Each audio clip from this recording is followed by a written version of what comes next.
ہم سب کی طرف سے آپ سب کی خدمت میں سلام پہنچے۔ آج تک تو ہم بیشتر بابوں کے بارے میں ذکر کرتے آئے ہیں۔ آج مجھے اس چھوٹے سے بچے کی یاد بہت ستا رہی ہے جو ایک مرتبہ اپنے ماں باپ کے بغیر، اور شاید ظاہر ہے شاید کہ ہم سے اجازت دیے بغیر ڈیرے پہ آ گیا تھا، اور گولو سا پیارا سا بچہ تھا، ذرا تھن متھنا سا، اور آ کر بابا جی سے روتے ہوئے کہنے لگا کہ مجھے اپنے ابا جی کے خلاف بڑی شکایت ہے اور وہ میں شکایت لگانے آیا ہوں۔ تو انہوں نے پوچھا ابا جی کے خلاف تجھے کیا شکایت ہے؟ بیٹے بیٹھو، کچھ لو، کھاؤ پیو، یہ ایسی مٹھائی وغیرہ رکھی تھی وہاں۔ تو اس نے کہا نہیں میں کوئی چیز نہیں کھاؤں گا۔ تو انہوں نے کہا شکایت کیا ہے؟ اس نے کہا یہ بھی نہیں بتاؤں گا، بس مجھے ہے، اور وہ آپ کے پاس آتے ہیں اور وہ بڑا دعویٰ کرتے ہیں محبت کا اور شرافت کا، لیکن ان میں ہے نہیں، اور السلام علیکم کہہ کے وہاں سے چلا گیا۔ تو بابا جی نے کہا کہ اس کے پیچھے جائیں اور اس کو منا کے لائیں، لیکن وہ بڑے غصے میں تھا، 4 5ویں کا لڑکا ہوگا، لیکن رکا نہیں اور وہ چلا گیا۔ اور اس کے بعد کچھ پتہ نہیں چلا، نہ یہ پتہ چلا کہ اس کے والد کون تھے اور کس کے خلاف شکایت لے کے آیا تھا، لیکن وہ شکایت ہمارے ذہن کے رجسٹروں میں درج کر گیا، اور ظاہر ہے کہ ہم اس کا کوئی کلا کمانا کر سکے، کیونکہ یہ پتہ نہیں تھا کہ یہ کدھر سے آیا۔ تو میں اس کی یاد میں، جو کہ بڑی دیر کے بعد آئی، اور اب وہ اللہ کے فضل سے کہیں کسی بڑے عہدے پر ہوگا، یا کچھ تاجر ہوگا، یا سیاست میں داخل ہو چکا ہوگا کہیں انشاءاللہ تعالی، اور اگر وہ یہ ہمارا پروگرام دیکھ رہا ہو تو اس کو ہمارا بہت سلام پہنچے۔ وہ ہوا یہ کہ ہم پاکستان بنا چکے تھے، اور وہ زمانہ درمیانی مدت کا زمانہ تھا، یعنی ہمیں کچھ آدھا وقت گزر چکا تھا، 20-22 سال، اور ہم لوگ کمپٹیشن کے میدان میں اتر چکے تھے، مسابقت کے میدان میں، مقابلے کے میدان میں، اور ہم کمپٹیشن کو ہی اپنی زندگی کا معیار اور ذریعہ بنا چکے تھے، شرافت کا، نجابت کا، آگے بڑھنے کا، یہ نہ جانتے ہوئے کہ کمپٹیشن جو ہے یہ تخلیقی صلاحیتوں کی راہ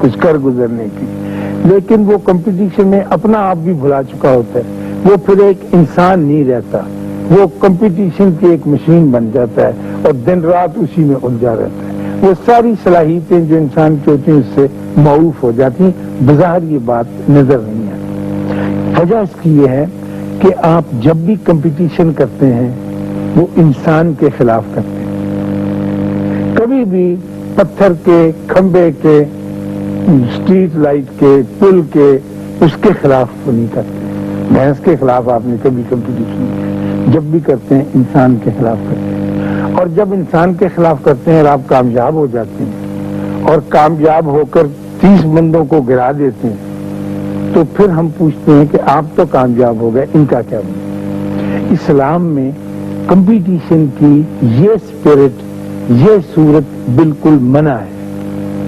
کمپٹیشن کی ایک ہی اجازت ہے اور وہ ہے تقوی کے لیے، آپ اس میں مسابقت کر سکتے ہیں، اعلیٰ سے اعلیٰ ہونے میں مسابقت کر سکتے ہیں، پیسے کمانے میں، حسین بننے میں، شیمپو اعلیٰ درجے کا استعمال کرنے میں، کپڑے وہ جو ایک خاص ڈیزائنر کلوتھ استعمال کرنے میں، یہ کوئی کمال کی بات نہیں ہے، لیکن آدمی اسی میں کمپٹیشن کرتا ہے۔ میری بچیاں وہ کہتی ہیں کہ نہیں دادا یہ تو قمیض ہم پہن کے نہیں جائیں گی، یہ تو ہم پہلے بھی پہن کے گئی تھی، اس کی وہ کیا ہوتی ہے مہندی کے اوپر۔ میں کہا کیا ہو گیا تم کو؟ کون کی نہیں ہماری بےزتی تو ایک دفعہ پہلی وہ کرنی نہیں اس کو دوبارہ، کیونکہ یہ کمپٹیشن ہے اس کا۔ تو زندگی کے جو زمینی کمپٹیشن ہے وہ انسان کو بڑا تنگ کرتے ہیں، اور اس کی صلاحیتوں کے اوپر ایک جال ڈالتے رہتے ہیں. آپ کو اندازہ نہیں ہوگا, آپ تو سمجھتے ہیں کہ کمپٹیشن ایک بہت ہیلدی فضا میں پیدا ہوتا ہے. کمپٹیشن, کوشش, جدوجہد, اسٹرگل, اسٹرائف, بھاگ دوڑ, یہ ساری کی ساری آپ کے اندر انا اور تکبر پیدا کرتی ہے. آپ دیکھیے امریکہ آپ کے سامنے مثال ہے, کتنی بھاگ دوڑ کرتا ہے, کتنا تردد کرتا ہے, کتنا کمپٹیشن کرتا ہے, کتنا اعلیٰ درجے کا ملک ہے, اور کیسا متکبر ہے. کسی کی کوئی بات ہی اپنی خاطر میں نہیں رہتا, کہتے جو میں فیصلہ کرتا ہوں وہی ٹھیک ہے, جو میں نے حکم دے دیا عراق کے بارے میں. تو یہ بہتر انسان ہونے کی خاصیت نہیں ہے. اسی لیے ہمارے یہاں پر حکم ہے کہ آپ کمپٹیشن نہیں کر سکتے ہیں, کیونکہ ایک لڑکا, مثلا دیکھیے نا, ایک عجیب سی میں آج آپ سے یہ بات کرنے لگا ہوں کہ آپ کے چہرے دیکھ کے کہ آپ انشاءاللہ تعالیٰ اتنا برا نہیں مانیں گے جتنا عام لوگ مانتے ہیں. وہ یہ کہ ایک بچہ کلاس میں فرسٹ ہے, اب آتا ہی کوئی نہ کوئی تو آتا ہے, 30 بچوں کی کلاس ہے, اب وہ تو فرسٹ آ گیا اور 30 بچے جو ہیں وہ ڈاؤن, وہ تو منہ کے بل گر گئے نا زمین پہ, اور ان کو شرمندہ ہونے کا موقع ملا. تو میرا دین پوچھتا ہے کہ یہ بھی 30 ہیومن بینگ ہیں, یہ بھی انسان ہے, ان کا کیا بندوبست آپ نے کیا؟ آپ نے تو ایک دکان بنا لی اور بڑی کمال کی چلا لی اور 1 لاکھ روپیہ روز کمانے لگے, اور باقی کے بھی بندے آپ کے ارد گرد رہتے ہیں, ان کو بھی زندہ رہنا ہے, یہ بھی اللہ نے پیدا کیے ہیں. جس طرح سے آپ کو حیات ملی ہے ان کو بھی زندگی ملی ہے. تو آپ کون ہوتے ہیں کہ اس کے اوپر تکبر کر کے کہ جناب ہم نے بہت بڑا کمال کیا؟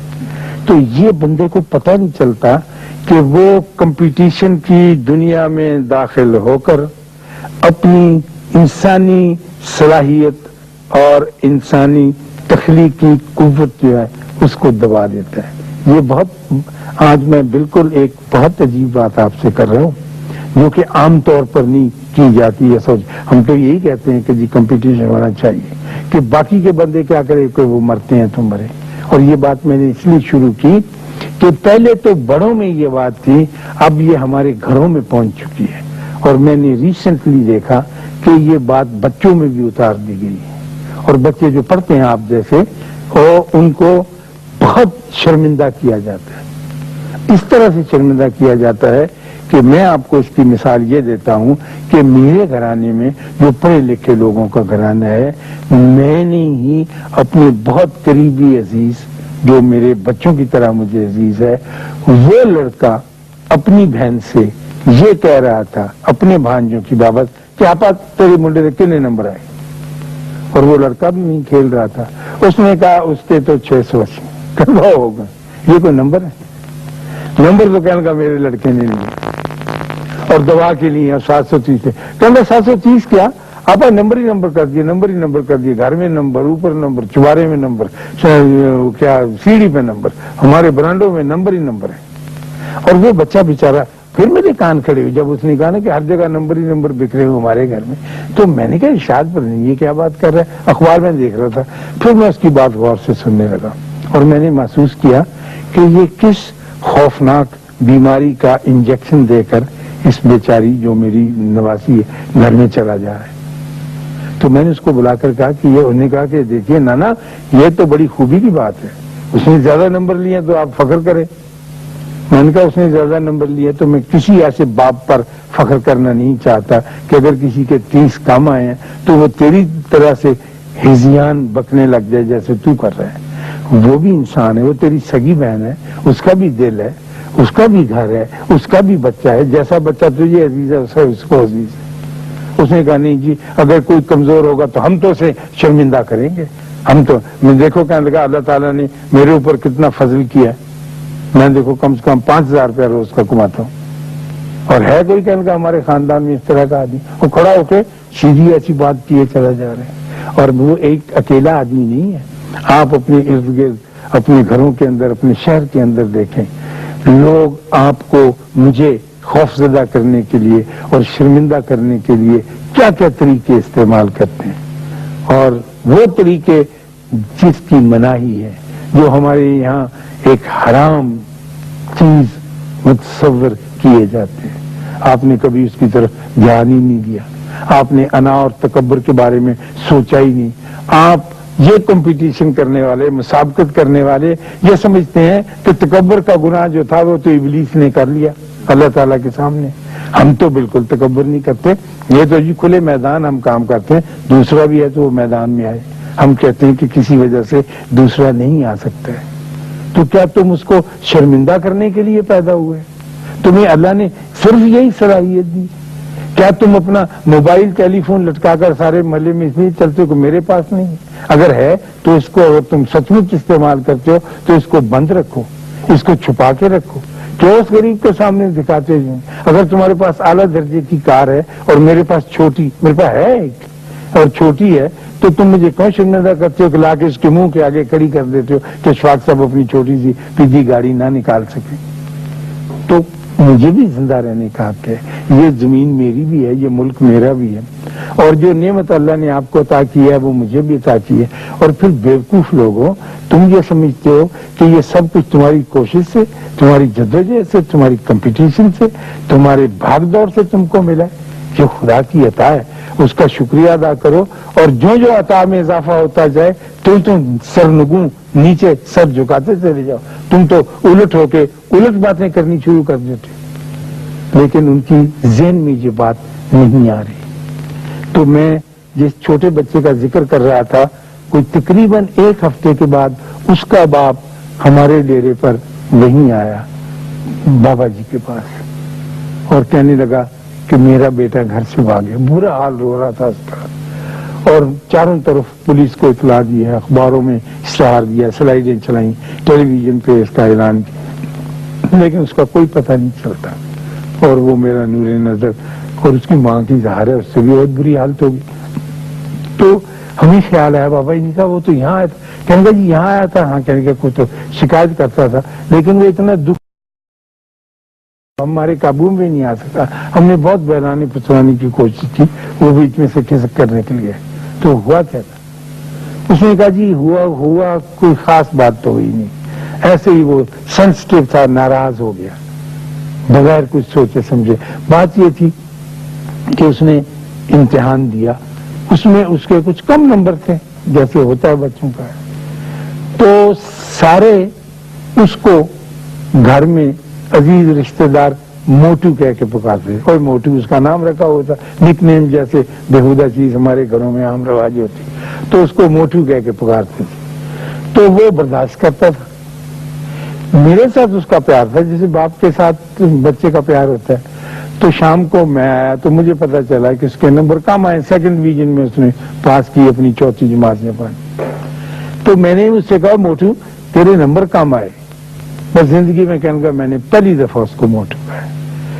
700 آدمیوں کو موٹو کہنے سے وہ مائنڈ نہیں کرتا تھا، برا نہیں سمجھتا تھا، لیکن صرف ایک میرے کہنے سے اس کو اللہ جانے کیا ہوا، اس نے اس کو برداشت نہیں کیا اور وہ گھر سے بھاگ گیا. اور آج 8 دن ہو گئے ہم اس کو تلاش کرتے پھرتے، پتہ نہیں وہ کہاں ہے. تو یہ نمبروں کی کمی اور اس کی تذلیل، خدا کے واسطے میں آپ سے دستبستہ درخواست کرتا ہوں کہ انسان کی تذلیل نہ کیا کرے. ہمیں اس کا حکم نہیں ہے. ہم اس کو ایسے ہی نام پکار دیتے ہیں، ایسے ہی برا بھلا کہہ دیتے ہیں. کچھ نک نیم رکھے ہوتے ہیں نا، چھوٹے کا نام وہ چینی پڑا ابو نے، ایسے بالکل نہ کریں. انسان کو اللہ تعالیٰ نے پورے کا پورا ایک جیسا پیدا کیا ہے. یہ زندگی جو لے کر آپ پیدا ہوئے یہ آپ کی محنت، کوشش، جدوجہد سے نہیں ہوئی. یہ جو آپ لے کے بیٹھے یہ تو اللہ کی عطا ہے. اگر آپ یہ کہیں کہ بڑی بھاگا دوڑی کی پھر میں پیدا ہوا اور میں نے بڑی کوشش کی، جی سب سے بڑی نعمت تو آپ کو مفت ملی ہوئی ہے زندگی، اور دوسرے کو بھی ایسی ہی ملی ہے. لیکن آپ اس کو بالکل چھوٹا، ایک مائنیوٹ، ایک پگمی، پتہ نہیں کیا کچھ بنا کے چلا دے رہے. تو وہ بچہ بیچارہ، اب ہم کو بھی اس بات کی بڑی فکر ہے. تو بابا جی نے سب سے کہا کہ وہاں مشترکہ دعا ہوتی، سارے لوگ بڑے غمناک ہو گئے کہ ہاتھ اٹھا کے دعا کریں کہ اللہ اس کو صحیح سلامت رکھے اور جہاں بھی ہے وہ واپس آئے. اور یہ کوتاہی ہوئی. اور اس صاحب سے، اس کے باپ سے کہنے لگے آپ تو سمجھدار آدمی ہیں، سیانے آدمی ہیں، یہاں آتے رہتے ہیں، کچھ کام کی باتیں آپ کے کان میں پڑتی رہتی ہیں، پڑتی رہی ہوں گی، آپ کو تو یہ لفظ نہیں استعمال کرنا چاہیے تھا. اور اس سے کہنے لگے، بابا جی نے کہا دیکھو الفاظ گولیوں کی مانند ہوتے ہیں. انہیں استعمال کرنے سے پہلے چیمبر کو صاف کر کے استعمال کریں. جس طرح آپ پستول کو صاف کرتے ہیں اور گولیوں کو ایک طرف رکھ لیتے ہیں، اسی طرح آپ گفتگو کا جب اپنا منہ یا نالی استعمال کریں تو دیکھیں کون سی گولی چلانی کون سی نہیں چلانی. آپ کے ارد گرد اگر آپ کے پیارے بیٹھے ہیں تو خدا کے واسطے اس چیمبر کی طرف ضرور دیکھیں. یہ لڑکیاں کئی دفعہ بے خیالی میں کوئی باتیں کہہ دیں. اب یہ بڑی ہوں گی نا، ان کی شادیاں ہونی ہیں، تو انہوں نے اپنی کیا ہوتی ہیں وہ ننانے اور ساسیں، ان کے خلاف کیا کیا کچھ باتیں کر جانی. پہلے تو چھپ کے کرتی تھی، اب سیدھے منہ پہ کر جانی ہے. تو پھر جو ظلم ہونا ہے ان کی ذات پر بھی اور ان بیچاری بڑی بوڑھیوں پر بھی، اس کا کوئی مداوع نہیں ہو سکنا. تو پھر ہم نے دعا مانگی کہ یا اللہ تو مہربانی فرما. تو پیارا بہت خوبصورت بچہ تھا، تو اس کو واپس لا دے. اور پھر ہمارے بابا جی نے یہ کہا کہ یا اللہ آئندہ زندگی میں اس کو نمبر بھی زیادہ ملتے رہا کریں. اگر یہی بات ہے کم وقتی زندگی میں تو اس کو پریشانی کا سامنا نہ کرنا پڑے. تو بہت غمناک ہوئے ہم، لیکن اس آدمی کی کافی ٹھکائی کی گئی. اور آپ سے بھی میری یہی درخواست ہے، آپ سے خاص طور پر اور آپ سب سے بھی، کہ جب آپ الفاظ کا استعمال کریں تو دیکھیں کہ یہ گولیاں ہیں جو آپ نے چیمبر میں ڈالی ہوئی ہیں، اور یہ آپ کی ذمہ داری ہے کہ اسے چلانا ہے یا نہیں چلانا ہے. ہمارے ملک میں خاص طور پر میں محسوس کر رہا ہوں، میرے اس پیارے ملک میں جو مجھے اپنی جان سے بھی زیادہ عزیز ہے، لوگ جو ہیں وہ ایک دوسرے کا مان آدر نہیں کر رہے ہیں، اور ان کے اس بات کا احساس ہی نہیں ہو رہا ہے کہ دوسرے لوگ بھی جو ہیں ان کے اندر بھی جذبات ہیں، وہ بھی کچھ رکھیں. تو کمپٹیشن میں یہ مسابقت اور یہ مقابلہ جس کے لیے آپ کو روکا گیا ہے، اور تقوی، نیکی، اچھائی جس کے لیے آپ کو ابھارا گیا کہ ہاں یہاں پر آپ جتنا ایک مقابلہ ایک دوسرے کا کر سکتے کریں. راز اس میں یہ ہے کہ تقوی میں، اچھائی میں، نیکی میں جب آپ اپنے مد مخالف کے ساتھ مقابلہ کریں گے تو ہمیشہ نیچے ہو کر، جو آپ نیچے ہوں گے، جتنی آپ عاجزی کریں گے، جتنے آپ جھکیں گے، اتنے تقوی میں اونچے ہوں گے نا. جتنا تکبر کریں گے، جتنا اونچائی میں جائیں گے، جتنا آپ شیخی بگاریں گے، جتنا آپ اپنے آپ کو انا عطا کریں گے، اتنا ہی آپ کا جو ہے وہ مسئلہ جو ہے وہ ایک مختلف روپ اختیار کرتا چل جائے گا. ہاں آپ ضرور کمپٹیشن کریں، میں کمپٹیشن سے منع نہیں کرتا، میرا دین کمپٹیشن سے منع نہیں کرتا، لیکن صرف تقوی کی حد تک اجازت ہے. اخلاقی زندگی بسر کرنے کی نیکی کی حد تک وہ تقوی جس میں، وہ کمپٹیشن جس میں دوسرے کو نقصان پہنچنے کا احتمال ہو، وہ آپ کا ترے امتیاز نہیں ہونا چاہیے کسی بھی صورت میں، کسی بھی حال میں. آپ نے نام سنا ہوگا حضرت جنید بغدادی کا، یعنی سب سے بڑے ہمارے صوفی، ان سے ابتدا ہوئی، جسے کہتے ہیں مڈ لگا، بہت بڑے.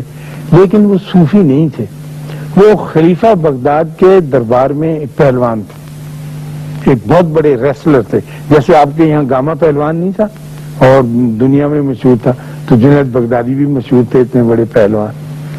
تو کوئی ان کا مقابلہ کرنے کے لیے تیار ہی نہیں ہوتا تھا. تو ایک روز وہ دربار میں بیٹھے ہوئے، خلیفہ بھی ہے، تو ایک دبلا پتلا کمزور سا آدمی، مریض سا، فاقہ زدہ بیچارہ، شکل و صورت کا بہت پیارا اور بہت اچھا، آیا اور خلیفہ وقت سے کہنے لگا کہ اے خلیفہ، میں جنید کے ساتھ کشتی لڑنی چاہتا ہوں. تو جتنے دربار میں لوگ پیسے ہاتھ پڑے، کہنے لگے یہ کیا پیدی کا شوربہ، تو شکل دیکھ اپنی اور اپنا وجود دیکھ، اور تو اتنے بڑے پہلوان کے ساتھ. انہیں کہا نہیں جناب، مجھے کچھ داؤ ایسے آتے ہیں، کچھ چیزیں میں ایسی جانتا ہوں جو کہ اور پہلوان نہیں جانتے، اور وہ ہمارے پاس کچھ خاندانی گور ہیں ہوتے ہیں داؤ، تو وہ میں لگاؤں گا، اور آپ کا جو اتنا بڑا نامی گرامی رستم زماں ہے یہ چاروں شانے چیزیں ہے. حضرت جنید بھی سنتا یہ بات بہت حیران ہوئے اور کچھ تھوڑا سا گھبرائے بھی، اللہ جانے ان کو کچھ ایسا راز آتا ہوگا. انہوں نے کہا ٹھیک ہے میں تیار ہوں. چنانچہ وقت مقرر ہو گیا، جگہ طے کر دی گئی، اور خلیفہ وقت وہاں پہنچ گیا اور سارے درباری اور بغداد کے سارے لوگ کہ یہ آج کیا ہونے لگا ہے، اور وہ بھی خم ٹھونک کے جو پدہ کمزور دبلا پتلا آدمی مشکل سے کھڑا ہو سکتا تھا تو وہ بھی آ گیا میدان میں، اور اصلی پہلوان جو تھے وہ بھی اپنا لنگر لنگوٹ کس کے آ گئے۔ تو اس نے ہاتھ بڑھایا، انہوں نے ہاتھ بڑھایا، سلام کیا، ایک دوسرے سے ملے، سلامی جیسے کہتے، اور جب حضرت جنید بغدادی کا مضبوط ہاتھ آگے بڑھا تو وہ ذرا پیچھے ہٹا، پھر اس نے ایک چھلانگ لگائی، دبلا پتلا کمزور سا آدمی جو تھا، اور اچھل کر ان کے گلے سے لپٹ گیا اور لٹک گیا۔ اب یہ تو کوئی دعوی نہیں ہے نا کہ آدمی اس کے گلے، وہ حیران ہوئی جنید بغدادی، اور جب لٹک گیا تو ان کے کان کے پاس منہ کر کے کہنے لگا کہ میں سید زادہ ہوں اور 7 دنوں سے بھوکا ہوں، میرے پاس روزگار کا کوئی ذریعہ نہیں ہے، یہ ڈھونگ میں نے اس لیے رچایا ہے اے جنید کہ تاکہ میں لوگوں کو دکھا سکوں کہ میری کوئی عزت اللہ کے واسطے ہو سکے۔ اور تو جنید بغدادی نے یہ سنا اور اس کا زمین پہ قدم رکھتے دھاڑ کر کے گرے اور اس سے ڈھہ گئے، اور وہ ان کے سینے پر چڑھ کر بیٹھ گیا اور تالی بج گئی اور دنیا حیران پریشان ہوگی کہ یہ کیسے ہو سکتا ہے۔ انہوں نے کہا کہ ٹھیک ہے، اس کو ایسا داؤ آتا ہے جو دنیا میں کسی اور آدمی کو نہیں آتا، اور میں اس کے سامنے چت ہو گیا ہوں، اور یہ واقعی طاقتور ہے۔ وہ تو جناب خلیفہ نے اس کو جو بھی کچھ انعام اکرام خلعت وغیرہ دینی تھی دی، اور وہ اپنا تولیہ یا جو گلے میں صافہ جھاڑتے حضرت جنید بغدادی اور کہہ کہ اے خدا، میں نے زندگی میں کبھی کوئی ایسا بڑا کام نہیں کیا، لیکن ایک تیرے بندے کی عزت رکھی ہے، اس کے بدلے میں مجھے بھی تو کوئی ایسا روحانی درجہ عطا فرما جو تو اپنے بڑوں کو دیا کرتا ہے۔ تو وہ ولی کامل ہوئے، اور ان کی جو تعلیم ہے، ان کی جو شکشا ہے، وہ یہی ہے کہ انسان کو کبھی بھی ذلیل، چھوٹا، حقیر نہیں جاننا ہے۔ جو آپ جانیں گے آپ کے درجات کم ہوتے جائیں گے، جو آپ حضرت جنید بغدادی کا رویہ اختیار کریں گے آپ کے درجات بلند ہوتے چلے جائیں گے۔ ہم سے غلطی یہ ہوتی ہے، میں پھر چلتے ہوئے آخری بات یہ کہوں، اور یہ ہونی نہیں چاہیے کہ ہم سوچے سمجھے بغیر پہلے تو ایک بات کچھ منہ سے نکال دیتے ہیں، اور پھر اپنے تکبر میں اضافہ کرنے کے لیے اس چیز کو ترا امتیاز بنا لیتے ہیں جو آپ کے کمال کی وجہ سے نہیں ہوتا۔ بچوں کے نمبر آ جانا، آپ کا خوش شکل ہونا، آپ کا چہرہ اچھا ہونا، آپ کی رنگت گوری ہونا، اللہ کے واسطے یہ عطائے خدا بندی ہے، اس کو تم اپنی تلوار بنا کر لوگوں کی گردنیں نہ اتارتے کرو۔ اور خدا نہ خواستہ اگر ایسا وقت آ گیا کہ صرف آپ کی ذات ہی اس کو پر رہنے لگی، آپ یا آپ کے بچے جیسا، تو یہ زندگی گزارنی بڑی مشکل ہو جائے گی۔ خالی ساری ویران دنیا میں لوگوں کو آباد رہنے دو، ان کے ساتھ ہنسنے کھیلنے دو۔ ہاں، میں چلتے چلتے یہ بتاؤں کہ وہ بچہ مل گیا تھا، پھر وہ ہمارے ڈیرے پہ بھی آیا، اور پھر جب تک اس نے میٹرک کیا جب تک تو آتا رہا، اور پھر ہم سارے اس سے معافیاں مانگتے رہے۔ اور اس معافی میں میں سب کو بھی آپ کو شامل کرنا چاہتا ہوں کہ جب بھی اس کی یاد آئے، پتہ نہیں وہ کہاں ہوگا، آپ بھی اس بات سے معافی مانگیں کہ اس کے باپ نے اس کو موٹو کیوں کہا تھا، یہ ایک بری بات ہے۔ اللہ آپ کو آسانیاں عطا فرمائے اور آسانیاں تقسیم کرنے کا شرف عطا فرمائے۔ اللہ حافظ۔